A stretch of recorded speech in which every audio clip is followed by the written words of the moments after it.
नमस्कार दोस्तों, एक बार फिर से आपका स्वागत है बातों बातों के सफ़र में। मैं शैलेश और मेरे साथ मेरे साथी विनय। जैसा आप लोगों को पता है कि इस 22 जनवरी को श्री रामलला की भव्य मूर्ति की प्राण प्रतिष्ठा हो चुकी है। बड़े हर्षोल्लास के साथ हम सब ने एक तरह से दिवाली मनाई थी।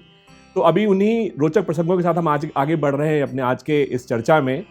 तो अब राम की बात करेंगे तो उनके साथ लक्ष्मण जी की बात ना हो, ये थोड़ी अधूरी सी चीज़ लगती है। तो एक प्रसंग है, सुनने में आता है कि लक्ष्मण जी एक बार मूर्छित हुए थे तो उनको बचाने के लिए संजीवनी बूटी का इस्तेमाल किया गया था। हनुमान जी इस मूर्ति को संजीवनी बूटी को लेके आए थे। तो शबरी एक अन्य पात्र शबरी हैं इस पूरी रामायण में, इस पूरी राम जी की जीवनी में। तो क्या शबरी का संजीवनी बूटी से कोई कनेक्शन है? तो विनय, मैं तुमसे रिक्वेस्ट करूंगा कि क्योंकि मैं फिर से बोलता हूँ कि तुम्हें इन मामलों की अच्छी जानकारी है, तो क्या ऐसा कोई कनेक्शन रहा है शबरी का और संजीवनी बूटी का? नमस्कार सर, सभी दर्शकों को मेरा नमस्कार। और एक बार हमारी चर्चा की शुरुआत हो उससे पहले मैं सबको हार्दिक बधाई देना चाहता हूँ। जैसा कि आपने बताया कि हमारे देश में अयोध्या जी में श्री रामलला की मूर्ति स्थापित हो गई है और अयोध्या अब एक तरह से विश्व के पटल पे आ चुका है। हालांकि पहले से ही था और जल्दी हम भी रामलला के दर्शन करने के लिए वहाँ चलेंगे अपनी पूरी टीम के साथ। ऐसी मेरी मनोकामना है। मैंने भगवान हमारी इच्छा जरूर पूरी करेंगे।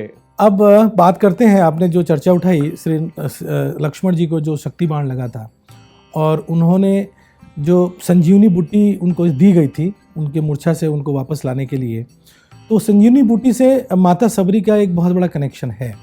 अच्छा, ऐसा है क्या? हमारे पौराणिक कथाओं के अनुसार हम जो भिन्न भिन्न धर्म ग्रंथ पढ़ते हैं, पुराण पढ़ते हैं, उनके अनुसार माता सबरी एक राजा की पुत्री थी और राजा की पुत्री थी, उनका नाम था श्रवणा।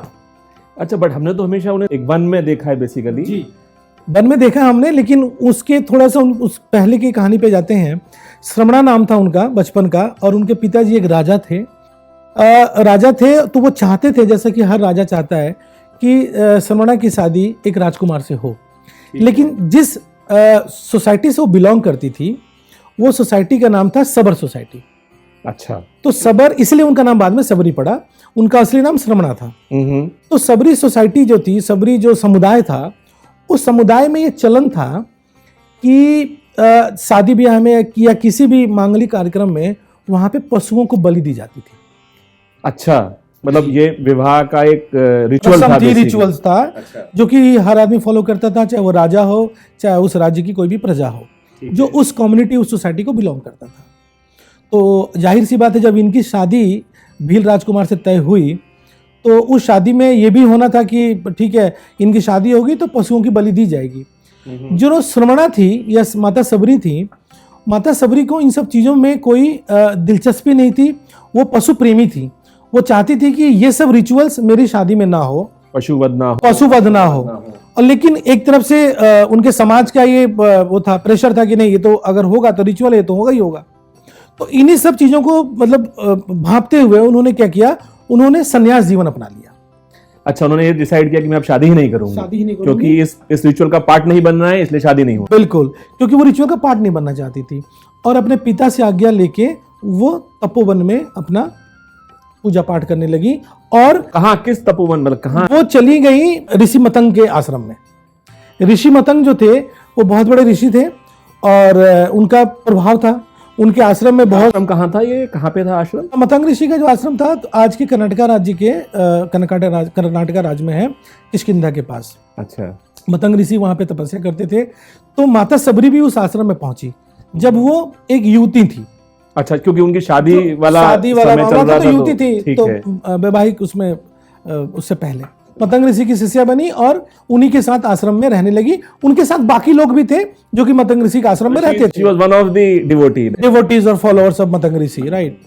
मतंग ऋषि, ऐसे दिन बीतते गए। मतंग ऋषि धीरे धीरे हिमालय की तरफ प्रस्थान करने का उनका समय आ गया।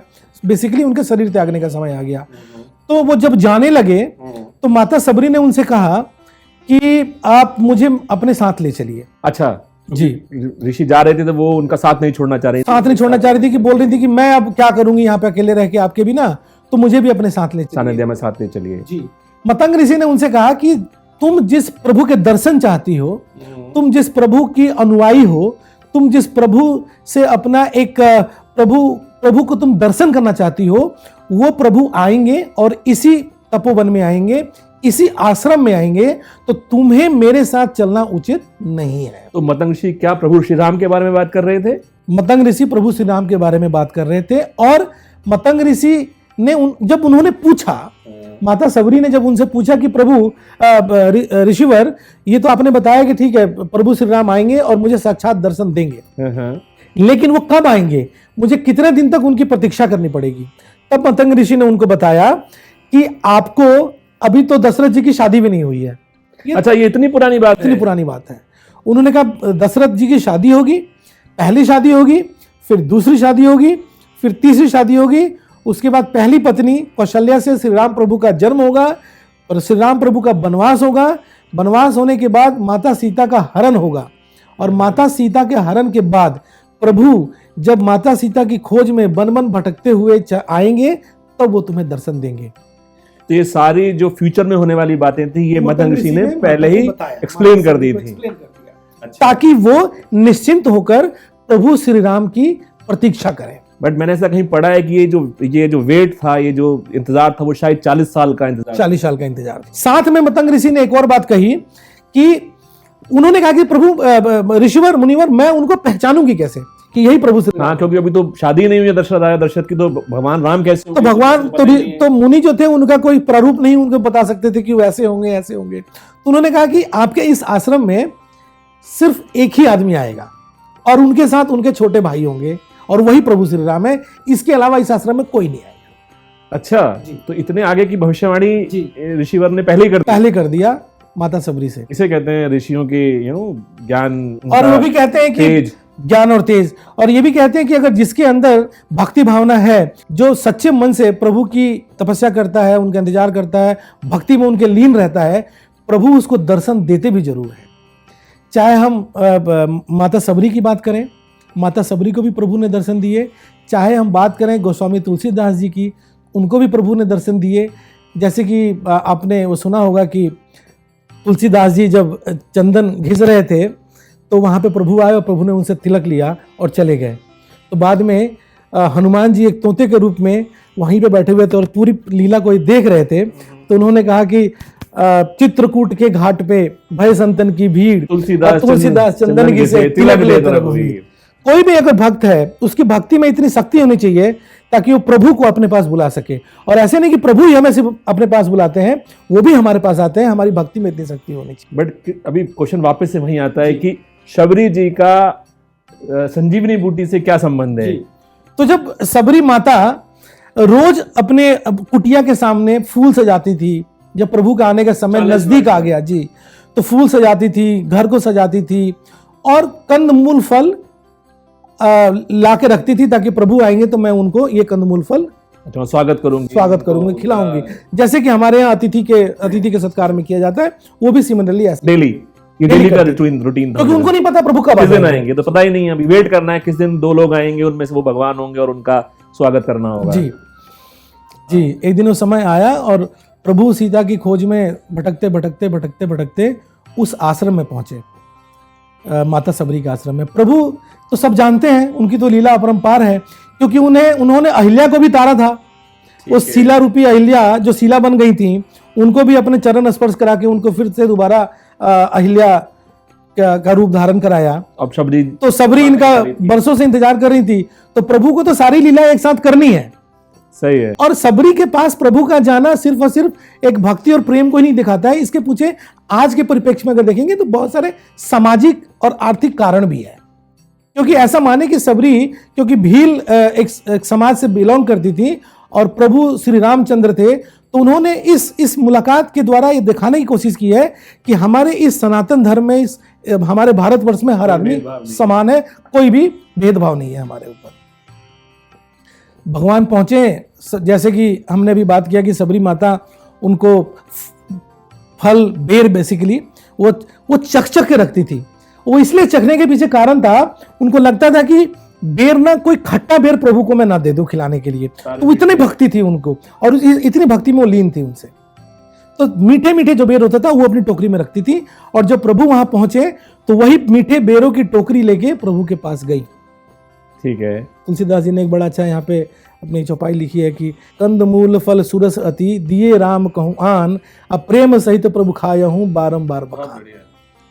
तो मतलब वो जो भी उन्होंने कुछ खाने को दिया वो श्रद्धा भाव था, श्रद्धा भाव था, और प्रभु ने उसको बड़े प्रेम भाव से खाया। वो झूठे बेर जो थे, झूठे बेर थे, क्योंकि वो जानते थे कि बड़े प्रेम से मुझे खिलाए जा रहे हैं। प्रभु उस बेर को खा रहे हैं, लेकिन उनके छोटे भ्राता भैया लक्ष्मण जी को अब अपने भ्राता पे क्रोध आ रहा है। क्रोध आ रहा है कि भैया ये बार बार झूठा बेर क्यों खा रहे हैं और मुझे भी खाने को दे रहे हैं। वो इसको पसंद नहीं करेंगे, पसंद नहीं है। उन्होंने क्या किया कि जैसे श्री राम ने उनको कहा कि लो लक्ष्मण आप भी खाओ, उन्होंने बेर लिया और एक बेर को श्री राम प्रभु से छुपा के दूर फेंका। और जो आपने बात पूछी थी शुरू में कि वही बेर जो फेंका गया था लक्ष्मण जी के द्वारा द्रोणागिरी पर्वत पे जाके गिरा, और वही बेर, ये द्रोणागिरी पर्वत कहाँ पे? ये द्रोणागिरी जो पर्वत है सर, ये आज के हमारे उत्तराखंड राज्य के चमोली डिस्ट्रिक्ट में स्थित है। अच्छा, ये आज भी जगह है? आज भी जगह है। चमोली डिस्ट्रिक्ट में जगह है नीति गांव, वहां पे ये पर्वत है। और आज, और क्योंकि हनुमान जी जब वो संजीवनी बूटी बना था वो बेर, अच्छा, जब लक्ष्मण जी को शक्ति बाण लगा, मेघनाथ ने शक्ति बाण मारा, तो हनुमान जी जब वो संजीवनी बूटी लेने गए तो वहां पे पहचान नहीं पाए कि ये बूटी कौन सी है। तो उन्होंने क्या किया, उस पूरे पहाड़, उस द्रोणागिरी पहाड़ के आधा पर्वत को उठा लिया। अच्छा, ये तो हम सब जानते हैं, सब जानते हैं। और लेके आए, और फिर लक्ष्मण जी को वो बूटी दी गई, और फिर वो उनकी मूर्छा दूर हुई। लेकिन उस द्रोणागिरी पर्वत के आसपास के जो गांव हैं, जैसे मैंने आपको बात कही नीति गांव, उस नीति गांव के लोग आज भी गुस्से में हैं हनुमान जी से, और इसी वजह से हनुमान जी की पूजा नहीं करते। अच्छा, उस एरिया में जी। अच्छा अच्छा। तो हमारी जो ये कथा जहां से शुरू हुई थी, अब कथा यहाँ पे आई है कि सबरी, माता सबरी के द्वारा दिया गया झूठा बेर जो लक्ष्मण जी ने नहीं खाया था और उसको फेंका था, वो द्रोणागिरी पर्वत पे जाके गिरा और वो संजीवनी बूटी बना, और वही संजीवनी बूटी लक्ष्मण जी के उनके उपचार में काम आया जब वो मूर्छित हो गए थे। अच्छा, तो ये पूरी कहानी ऐसे कनेक्ट होती है। माता शबरी कब से वेट किया, और कहाँ पे राम जी आए, कहाँ लक्ष्मण जी आए, कहाँ झूठा बेर उन्होंने फेंका, और वही जाके संजीवनी बूटी बना, और वही संजीवनी बूटी से लक्ष्मण जी का उपचार हुआ। तो कहते हैं कि भक्ति भाव में जो प्यार है, प्रभु को पाने का प्यार, वो शायद किसी चीज में नहीं है। प्रभु हमारे प्यार के भूखे हैं। हमें अगर प्रभु को ऐसा लगता है कि हम अपने हृदय से, अपने मन से, अपने तन से, अपने स्वच्छ भावना से प्रभु को कुछ भी अर्पित करें, प्रभु उसका स्वीकार करते हैं। और जब लक्ष्मण जी की मूर्छा दूर हुई तो प्रभु श्री राम ने लक्ष्मण जी को ये पूरी कथा सुनाई कि ये वही संजीवनी बूटी है जो बेर का तुमने तिरस्कार कर दिया। आगे से ध्यान रखना, आगे से ध्यान रखना। ठीक है, धन्यवाद विनय, बहुत अच्छे से तुमने इस कनेक्टिंग डॉट्स को जोड़ा। और मैं अपने दर्शकों से एक बार फिर से कहूँगा कि जिन लोगों ने हमारे चैनल को अभी तक सब्सक्राइब नहीं किया है, प्लीज़ उसको सब्सक्राइब करें। आपको ऐसे बहुत सारे इन्फॉर्मेटिव, मैं रोचक तो बोलूँगा, साथ में इन्फॉर्मेटिव वीडियोज़ हैं वो आपको देखने को मिलते रहेंगे। आपका धन्यवाद एक बार फिर से। जय श्री राम। जय श्री राम।